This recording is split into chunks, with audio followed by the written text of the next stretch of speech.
রাসেল না নারাইন, রোহিত না হার্দিক? আইপিএল 2025-এ প্রতিটি দল তাদের কোন 4 প্লেয়ারকে ধরে রাখবে? শেষ হয়েছে আইপিএল 2024। তৃতীয়বার আইপিএল শিরোপা ঘরে তুলেছে কলকাতা নাইট রাইডার্স। কোন ক্রিকেটারকে ধরে রাখবে আর কোন ক্রিকেটারকে ছেড়ে দেবে তা নিয়ে অঙ্ক কষতে শুরু করেছে প্রতিটি দল।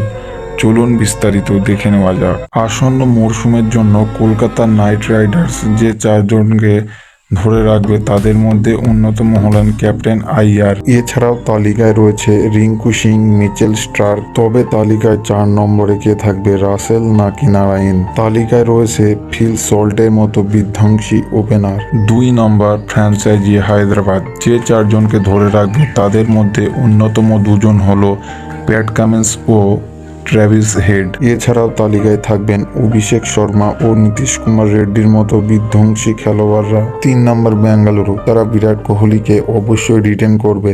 এছাড়াও তালিকায় থাকতে পারে মোহাম্মদ সিরাজ ও ডুপ্লেসি। 4 নম্বর রাজস্থান, তারা সঞ্জু স্যামসনকে অবশ্যই ধরে রাখতে চাইবেন। এছাড়াও জস বাটলার ও ট্রেন্ট বোল্টের মতো বিধ্বংসী খেলোয়াড়দের ধরে রাখতে চাইবেন। তবে এই তালিকায় থাকা অবশ্যই উপযুক্ত রিয়ান পরাগ এবং যশস্বী জয়সওয়াল। লখনৌ সুপার জায়ান্ট সূত্র বাবদ শোনা যাচ্ছে যে কেএল রাহুলকে তারা রিটেন করবে না। তালিকায় থাকছেন নিকোলাস পুরান এবং মার্কাস স্টোয়নিস, এছাড়াও মায়াঙ্ক যাদব এবং কুনাল পান্ডিয়া।